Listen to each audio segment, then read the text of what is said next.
mesdames et messieurs, merci de nous suivre. Voici les titres de ce journal. Le délai du couvre-feu prolongé de 15 jours, une décision du Conseil des ministres au terme duquel il est annoncé un décret accordant une grâce collective, également une remise de peine pour 1004 détenus. Le résumé de cette première réunion du gouvernement depuis le début de la crise sanitaire dès l'entame de ce journal. 35 nouveaux cas de Covid-19 enregistrés ce mercredi en Côte d'Ivoire, ce qui fait un total de 384 personnes contaminées dans le pays, dont 48 guéries. C'est une des informations qui nous viennent de la déclaration du ministère de la Santé et de l'Hygiène publique. À suivre également ce soir le constat de nos reporters à Yopougon, Trois-Rouges, où il y a 48 heures, les populations riveraines manifestaient contre l'installation d'un site de dépistage de Covid-19. Le calme semble être revenu sur les lieux. Bienvenue dans ce 23h. Ce rendez-vous d'information, l'actualité en Côte d'Ivoire est tournée vers la lutte contre le coronavirus Covid-19. Nous vous informons encore ce soir sur l'exécution de la stratégie du gouvernement pour juguler cette pandémie.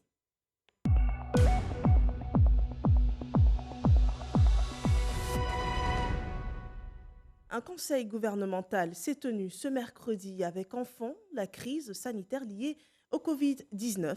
La réunion portait en partie sur le plan de riposte du gouvernement. À ce titre, le délai du couvre-feu a été prolongé de 15 jours. Autre décision de cette réunion, un décret accordant une grâce collective et un autre relatif à une remise de peine pour 1004 détenus. Le résumé de la réunion du gouvernement ivoirien par Jérôme Kofi Aboula. Tous avec leur cache-nez au palais présidentiel. Il s'agit des membres du gouvernement ainsi que le président de la République, Alassane Ouattara, à l'occasion du Conseil des ministres ce mercredi.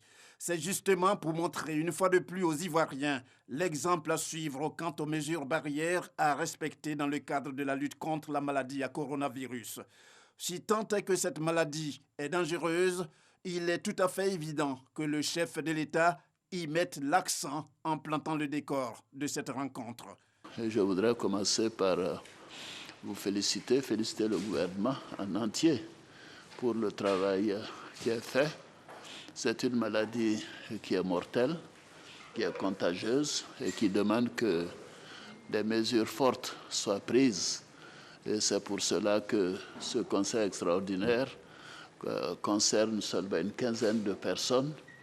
Et on aurait voulu que plus de ministres puissent y participer, mais nous avons réduit le conseil au nombre strict de ministres qui sont concernés par les dossiers que nous avons donc en examen. Donc je voudrais dire à tous les autres ministres qui nous voient en visioconférence que nous regrettons bien sûr de ne pas être tous ensemble, mais évidemment les circonstances l'exigent et je sais qu'ils feront preuve de compréhension.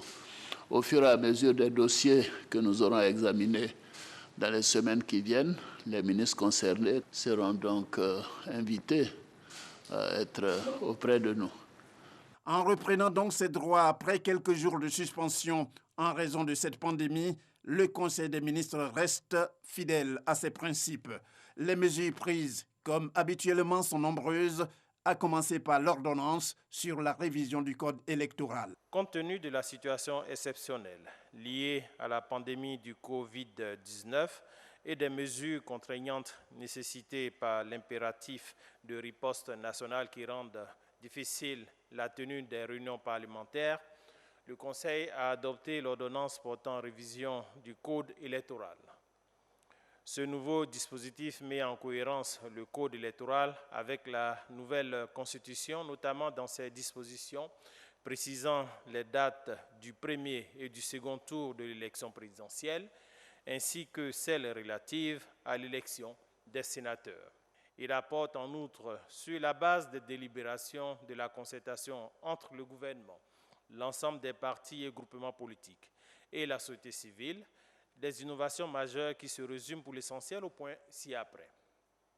L'institution du parrainage citoyen pour l'élection présidentielle, le relèvement du niveau de cautionnement à 50 millions de francs CFA pour l'élection présidentielle, l'abaissement à 5% du taux de suffrage requis pour le remboursement du cautionnement, la suppression de la référence aux intérêts économiques et sociaux comme condition d'inscription sur la liste électorale et son remplacement par des critères plus objectifs se référant au domicile, à la résidence, au lieu d'inscription au rôle des contributions et au lieu d'immatriculation des Ivoiriens à l'étranger, à l'effet de lutter contre la transhumance des électeurs.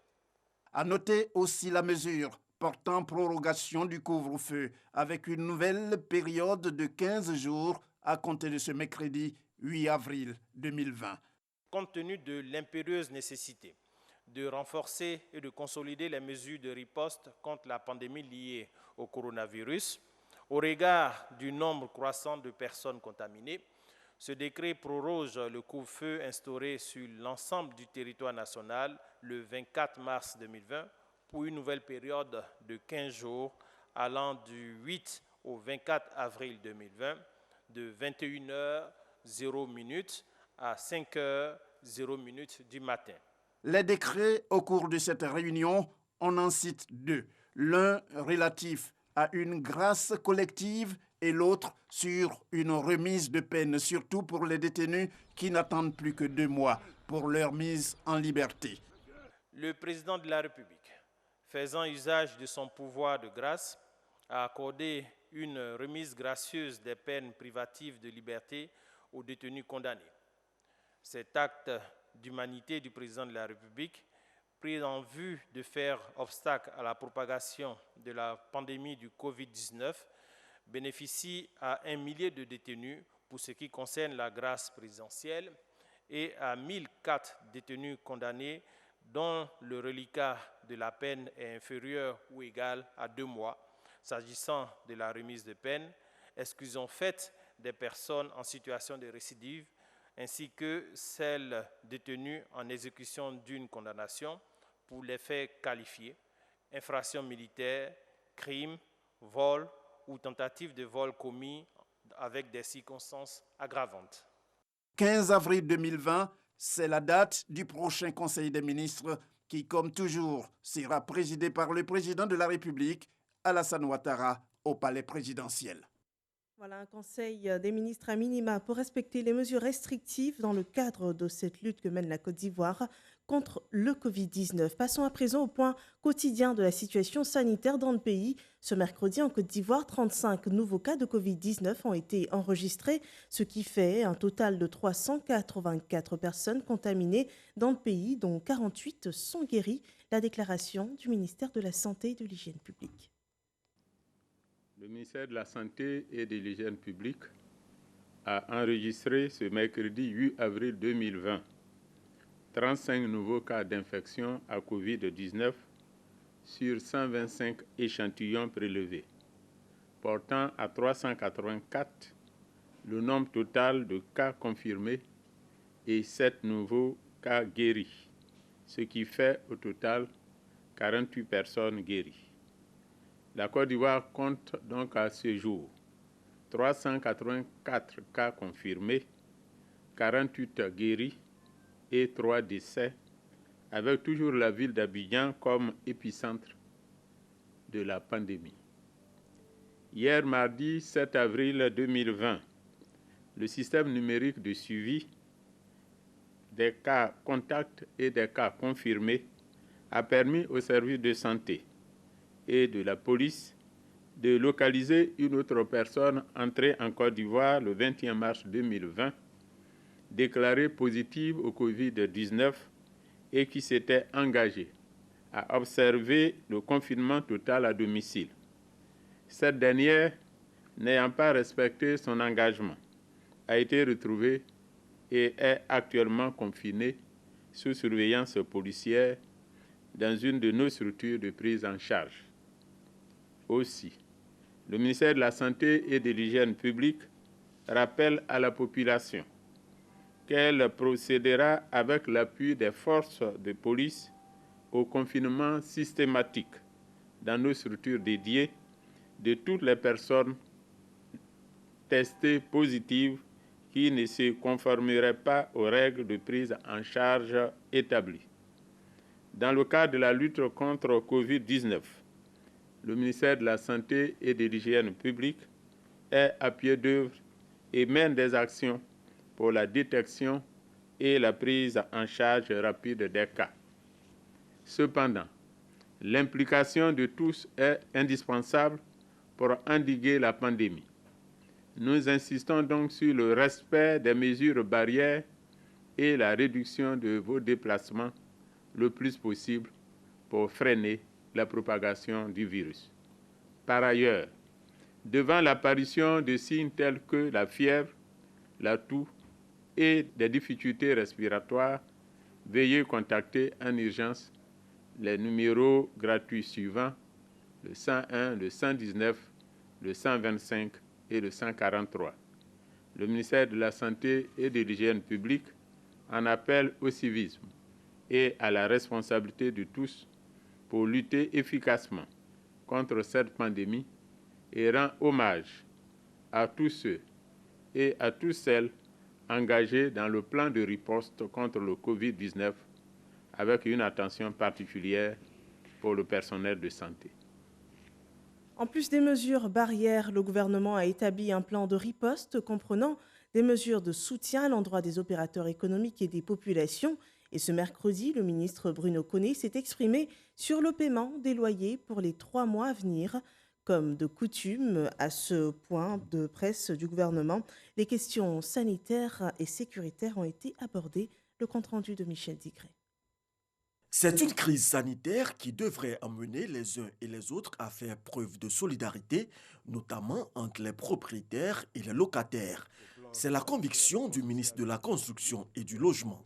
Face à la presse, Bruno Koné-Nabagné est revenu sur les mesures prises par le gouvernement afin de faciliter le paiement des loyers pour les 3 mois à venir. Ou bien on convient ensemble d'une baisse et dans ce cas, dès lors où on est tous les deux d'accord sur le niveau de la baisse, le locataire s'engage à payer le montant qui a été convenu. Ou bien on est d'accord pour dire, bon vraiment, moi, baisse tout ça là, ça ne m'arrange pas.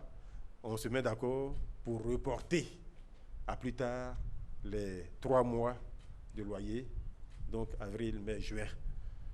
Si, par chance, le retour à la normale se fait en juillet ou en août, donc les 3 mois en question, une fois le retour à la normale prononcé, le locataire pourra commencer à les rembourser sur une période au maximum de 12 mois.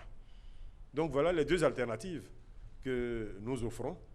Il n'y a donc pas d'annulation en tant que telle, sauf, il y a quand même une exception, sauf pour les baux commerciaux quand l'activité est totalement arrêtée. On peut difficilement vous demander de continuer à payer ce montant de loyer. Donc dans ces conditions-là, nous préconisons effectivement l'annulation de ces loyers en demandant aux propriétaires de se mettre dans le cadre qui a été mis en place, des fonds de soutien dont a parlé le Premier ministre, ou éventuellement des soutiens qui sont apportés à travers les mesures préconisées par la BCEAO. C'est dur pour tout le monde, c'est pour cela que nous insistons à nouveau, et je vais vraiment terminer par ça, sur la nécessaire solidarité. Se souder les coudes pour faire face à la pandémie tout en faisant confiance aux autorités ivoiriennes, surtout sur les questions liées à la vaccination des populations. Nous constatons une profusion de rumeurs sur les réseaux sociaux, invitant la population à refuser tout vaccin administré dans les hôpitaux, les centres de santé, sous prétexte que les vaccins administrés dans ces lieux sont des tests effectués contre la maladie à coronavirus. Je voudrais formellement démentir de tels propos mensongers et diffamatoires qui tendent à mettre à mal tous les efforts consentis jusque-là par la population et le gouvernement de Côte d'Ivoire dans la lutte contre les maladies évitables par la vaccination. Je voudrais rassurer la population qu'à ce jour, notre pays ne s'est pas porté candidat pour les essais d'aucun vaccin contre le Covid-19. La police, elle, veille au grain, Son porte-parole dresse le bilan des actions menées après 2 semaines de couvre-feu. Nous avons interpellé, dans le cadre du couvre-feu, 612 individus pour violation donc des mesures mises en place. Pour des personnes assistées, nous avons un global de 143 personnes. Des engins mis en fourrière, nous avons donc 80 véhicules, auto et tricycles mis en fourrière à ce jour. Le commissaire Bleu Charlemagne a par ailleurs rappelé que ce sont au total 44 individus qui ont été interpellés dans le cadre des manifestations contre les installations sanitaires au stade de la BAE à Yopougon et au terrain Inch'Allah à Koumassi. Revenons sur ces manifestations. La nuit du 5 au 6 avril dernier, les riverains du quartier BAE de Yopougon-Trois-Rouges revendiquaient fortement contre l'installation d'un site dédié au Covid-19 dans leur commune. Une clameur basée sur une incompréhension de l'usage de ce site qui sera en effet un site de dépistage volontaire. Cela leur a été expliqué par le préfet d'Abidjan, mais depuis lors, la manifestation s'est-elle stoppée? Voici, suivons ensemble le constat qu'a fait sur les lieux notre reporter Herman Guivet. Nous sommes à Yopougon, la plus grande commune du district d'Abidjan. Notre destination, le quartier Trois-Rouges, le stade de la BAE, un site bien connu des habitants de Yopougon. Chemin faisant, nous notons une forte présence policière, discrète mais dissuasive, pour sans doute sécuriser les lieux. Car il y a quelques jours, les populations du quartier en colère manifestaient contre l'installation d'un centre en préfabriqué, croyant accueillir un centre pour personnes infectées. En réalité, il s'agirait d'un centre de dépistage, d'une action à titre préventif. C'est un moment de communication, les gens se sont posé la question. Le préfet est passé, il y a eu du mieux. Les autorités militaires aussi, police, il y a eu du mieux aussi. Bon, on attend de voir toujours qu'est-ce que ça va donner. Les vestiges de cette colère d'une nuit, eux, restent encore bien visibles. À l'intérieur du stade de la BAE, les éléments des forces de sécurité sont bien présents. Je crois qu'il y a le dispositif. Bonsoir.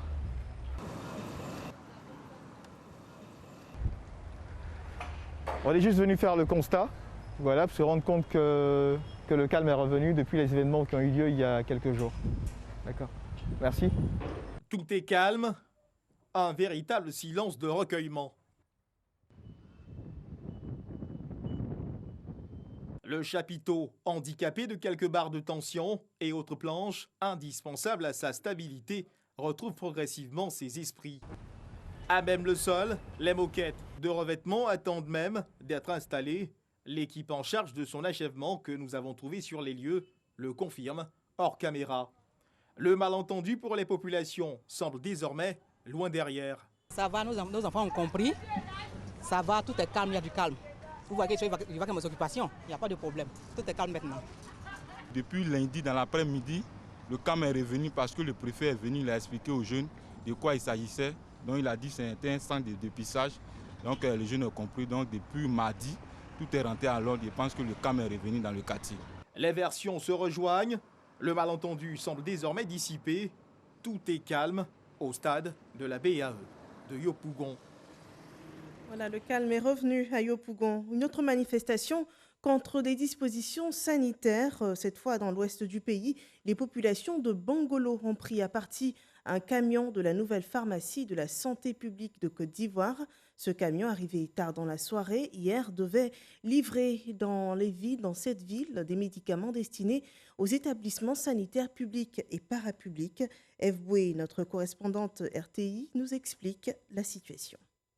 Ce sont des médicaments essentiels dont des kits d'accouchement, des kits de césarienne, du sérum glucosé, entre autres, qui se trouvaient dans ce camion de livraison de la nouvelle pharmacie de la santé publique PSP de Côte d'Ivoire. Ces médicaments sont destinés aux structures sanitaires de Bangolo, Man, Biankouman, Kubli, Touba, Odiene, Minignan et Madinani. Dans la nuit du mardi 7 avril 2020, ce camion de livraison a été confronté au refus d'une frange de la population d'avoir accès à l'hôpital général de Bangolo. Les raisons évoquées, des rumeurs relayées pour la plupart sur les réseaux sociaux, faisant état de ce que ce camion transporterait des vaccins contre le coronavirus. C'est la brigade de la gendarmerie de Bangolo qui a assuré la sécurité de l'engin toute la nuit. La tension étant restée vive malgré les assurances des élus, des leaders de communauté et des autorités administratives. Finalement, le camion a déchargé les colis de Bangolo en plus de ceux de Mans et Biancouman dans la cour du district sanitaire de Mans ce mercredi 8 avril 2020. Le directeur départemental de la santé et de l'hygiène publique de Mans donne des précisions et lance un appel. Les produits que nous avons dans le camion, ce n'est pas des vaccins. Ce n'est pas des vaccins contre le Covid-19, ni même les vaccins de la routine. C'est de demander aux uns aux autres d'être calmes, parce que personne ici ne pourra prendre des produits à aller contre la santé des Ivoiriens. Donc ce genre d'agissement-là, je pense que ça va contre ce que nous demandons, surtout en cette période où nous devons tous être unis pour lutter contre cette pandémie. Il est bon de rappeler que cette action s'inscrit dans le cadre des livraisons routinières des établissements sanitaires publics et parapublics sur toute l'étendue du territoire national, et cela conformément à la mission de la nouvelle pharmacie de la santé publique de Côte d'Ivoire. Voilà qui est clair. Le coronavirus, cet ennemi invisible, bouscule les habitudes partout dans le monde. Et en Côte d'Ivoire, l'administration a dû modeler horaires et systèmes de travail. Voilà 2 semaines que le plan de réorganisation est appliqué et Grace Kondo s'est rendue dans quelques services de l'administration publique pour constater l'application de la consigne et jauger aussi son efficacité. Reportage. En application des mesures prises par le président de la République, le ministre de la fonction publique a pris un arrêté portant sur la réorganisation des horaires de travail. Désormais, les horaires de travail sont fixés de 8h à 14h et la rotation pour faciliter le respect de la distanciation de 1 mètre préconisée entre les personnes. 15 jours après, quelle est la réalité? Un tour dans l'administration publique pour faire le constat.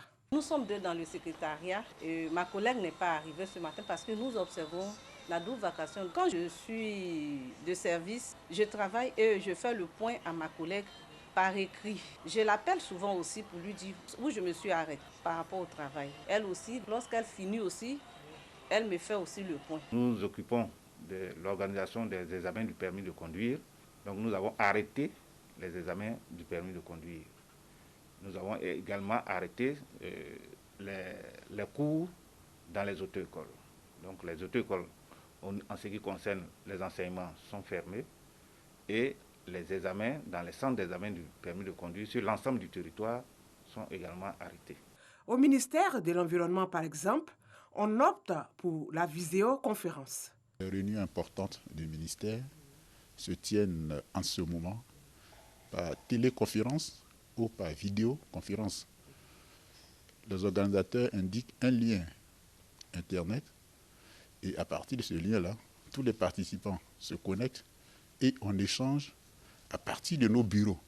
Le ministère de la fonction publique souhaite que chaque fonctionnaire et agent de l'État s'approprie l'ensemble des mesures prises pour en être le relais partout où il se trouve.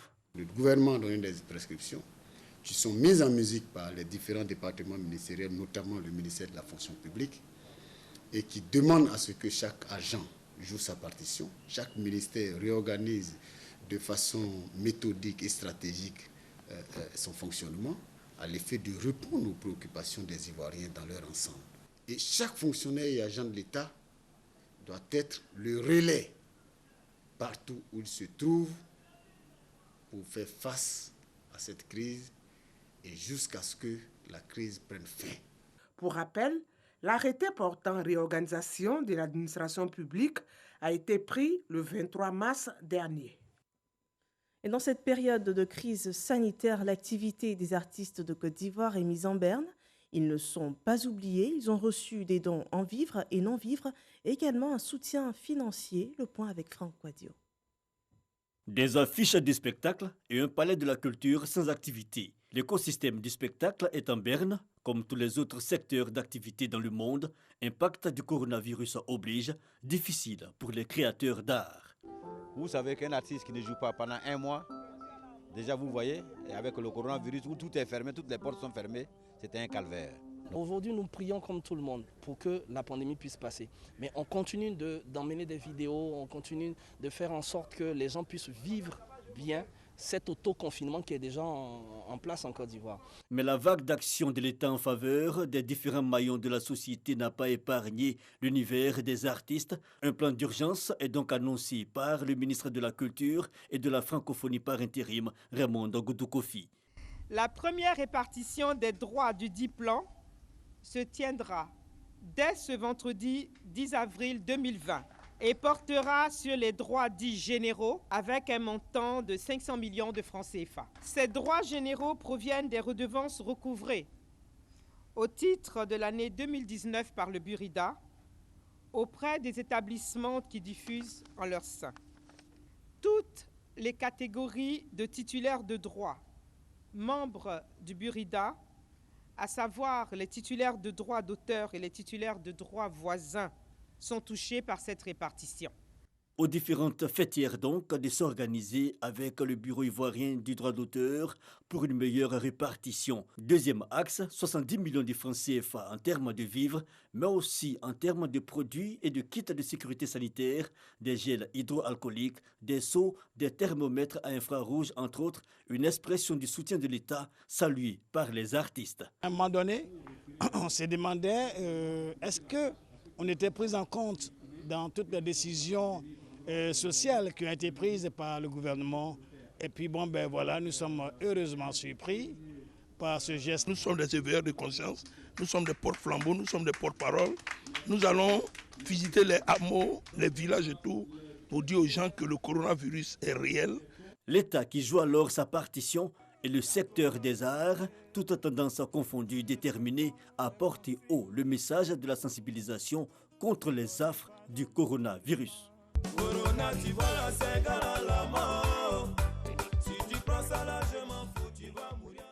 Voilà les artistes qui contribuent à cette lutte contre le coronavirus. Les sportifs ont aussi été équipés pour cette lutte collective contre la pandémie. Le ministre des Sports, Claude Danhaut-Paulin, a procédé à une remise de kits sanitaires aux fédérations sportives, Konaté Ngamblé et Jean-Sylvain Esso pour RTI Sport.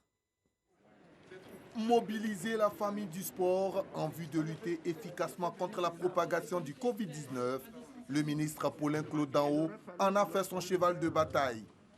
Ce mercredi, le ministre des Sports a matérialisé le soutien de l'État à travers un don de matériel et produits sanitaires pour permettre aux responsables de fédérations sportives de lutter efficacement contre cette pandémie.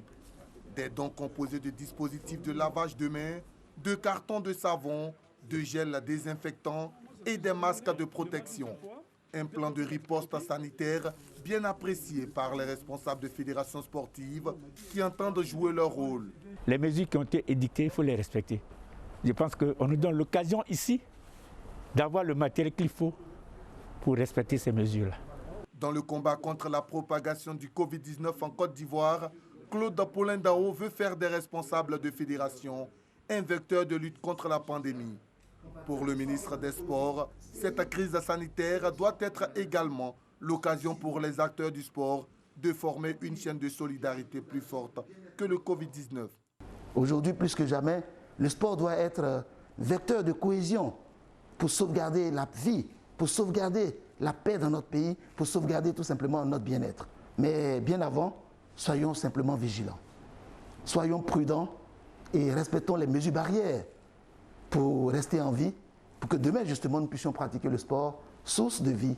Outre ces dons, le ministre a annoncé le paiement des subventions aux fédérations sportives avant d'inviter le mouvement sportif ivoirien à observer les mesures de prévention recommandées par le gouvernement. Au total, ce sont 75 fédérations regroupant plus d'1 million de licenciés qui bénéficient du soutien de l'État de Côte d'Ivoire dans la lutte contre le coronavirus. Voilà, merci de nous avoir suivis. Avant de terminer ce journal, nous rappelons que s'est tenu ce jour le premier conseil gouvernemental depuis le début de la crise sanitaire en Côte d'Ivoire. un gouvernement sur fond de crise sanitaire liée au Covid-19 présidé par le président Alassane Ouattara. La réunion portait en partie sur le plan de riposte du gouvernement contre la pandémie et à ce titre, le délai du couvre-feu a été prorogé de 15 jours. Autre décision, un décret accordant une grâce collective et un autre relatif à une remise de peine pour 1004 détenus. Merci de nous avoir suivis. Ce journal est terminé. Veillez au strict respect des mesures barrières chez vous et partout où vous irez. Portez-vous bien et bonne soirée.